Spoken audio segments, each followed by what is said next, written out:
Hello friends, ಈ ದಿನ ನಮ್ಮ ಮನೇಲಿ ನಾನು ಮೊಸರನ್ನ ಮಾಡ್ತಾಯಿದ್ದೀನಿ. ಮೊಸರನ್ನೂ ಸಹ ಎಲ್ಲರಿಗೂ ಗೊತ್ತಿರುತ್ತೆ, ಆದರೆ ನನಗೇ ಸಹ ಮದುವೆ ಆದಾಗ ಗೊತ್ತೇ ಇರಲಿಲ್ಲ. ಹಾಗಾಗಿ ಈ ರೆಸಿಪಿನ ತೋರಿಸೋಣ ಅಂತ ಮಾಡ್ತಾಯಿದ್ದೀನಿ. ಸಿಂಪಲಾಗಿ ಮಾಡ್ತಾಯಿದ್ದೀನಿ. ನೀವು ಏನೇನು ಇನ್ನೂ ಹಾಕ್ಕೊಳ್ಳಿ ಬೇಕಿದ್ದರೆ. ಮೊಸರನ್ನಕ್ಕೆ ಬೇಕಾಗಿರೋದು ಮೊಸರು ತೊಗೊಂಡಿದ್ದೀನಿ. 2 ಪಾವು ಅಕ್ಕಿಗೆ ನಾನು ಸುಮಾರು ಅರ್ಧ ಮುಕ್ಕಾಲು ಲೀಟ್ರ್ ಮೊಸರು ತೊಗೊಂಡಿದ್ದೀನಿ.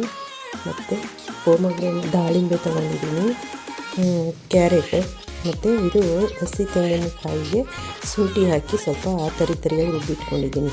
ಶುಂಠಿ ಮತ್ತು ಹಸಿ ತೆಂಗಿನಕಾಯಿ ಅದನ್ನು ರುಬ್ಬಿಟ್ಕೊಂಡಿದ್ದೀನಿ. ಮತ್ತು ಒಗ್ಗರಣೆಗೆ ಹಿಂಗು, ಸಾಸಿವೆ, ಜೀರಿಗೆ, ಈರುಳ್ಳಿ, ಸಾಂಬಾರು ಸೊಪ್ಪು, ಹಸಿಮೆಣಸಿನ್ಕಾಯಿ, 1 ಸ್ಪೂನ್ ಸಕ್ಕರೆ ಮತ್ತು ಕಡಲೆಬೇಳೆ, ಉದ್ದಿನಬೇಳೆ ಈಗ ಹಾಕ್ತೀನಿ, ಸೇರಿಸ್ತೀನಿ, ಅವಾಗ ತೋರಿಸ್ತೀನಿ. ಇವಾಗ ಪಾತ್ರೆ ಇಟ್ಟಿದ್ದೀನಿ.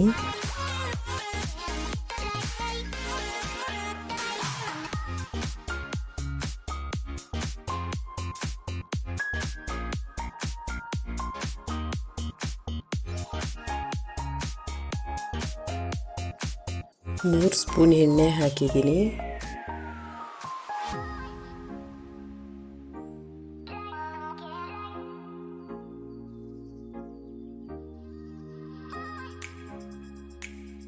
ಸಾಸಿವೆ ಹಾಕ್ತಾಯಿದ್ದೀನಿ, ಉದ್ದಿನಬೇಳೆ ಹಾಕ್ತಿದ್ದೀನಿ, ಕಡಲೆಬೇಳೆ ಹಾಕ್ತಾಯಿದ್ದೀನಿ,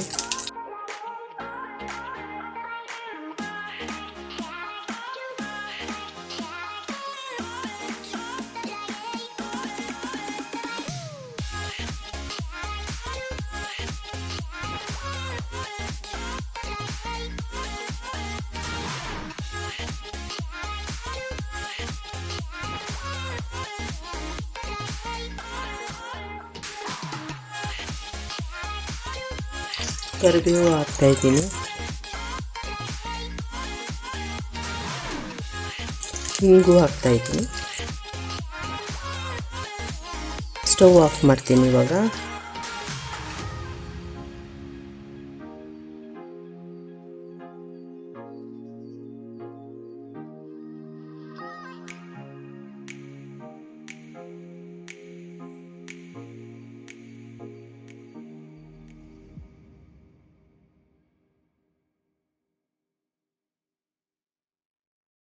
ಇವಾಗ ಇದಕ್ಕೆ ಅನ್ನ ಹಾಕ್ತಾಯಿದ್ದೀನಿ.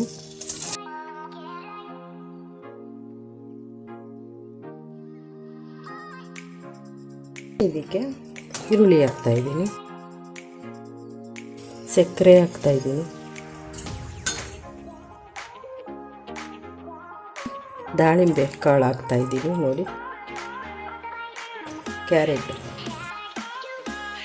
ಕೊಬ್ಬರಿ, ಹಸಿ ತೆಂಗಿನಕಾಯಿ ಮತ್ತು ಶುಂಠಿ ರುಬ್ಕೊಂಡಿದ್ದೀನಿ, ಮತ್ತು ಸಾಂಬಾರು ಸೊಪ್ಪು,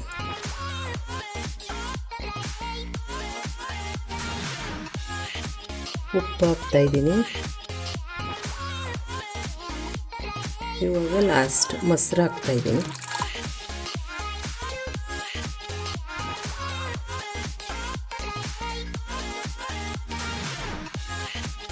ಇದೆಲ್ಲನೂ ಸಹ ಒಗ್ಗರಣೆ ತಣ್ಣಗಾದ ಮೇಲೆ ಹಾಕಿ, ಬಿಸಿಯಾಗಿರುವಾಗ ಹಾಕಬೇಡಿ. ನಂದು ತಣ್ಣಗಾಗಿತ್ತು, ಆಮೇಲೆ ಎಲ್ಲನೂ ಸಹ ಹಾಕಿದ್ದೀನಿ.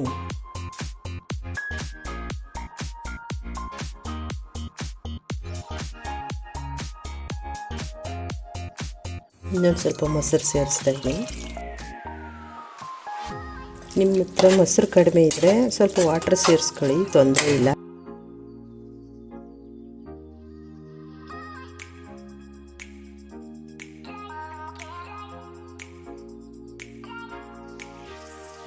ನೋಡಿ, ನಾನು ಮೊಸರನ್ನ ಮಾಡಿದ್ದೀನಿ ನಮ್ಮ ಮನೆಯಲ್ಲಿ, ಸೂಪರಾಗಿದೆ. ನೀವು ಸಹ ಒಮ್ಮೆ ಮಾಡಿ. ಇದು ಗ್ಯಾಸ್ಟ್ರಿಕ್ ತುಂಬ ಒಳ್ಳೆಯದು, ಮತ್ತು ಮೊಸರನ್ನ ಅಂತ ಕಡೆಗಣಿಸ್ಬಿಡಿ, ತುಂಬ ಒಳ್ಳೆಯದು.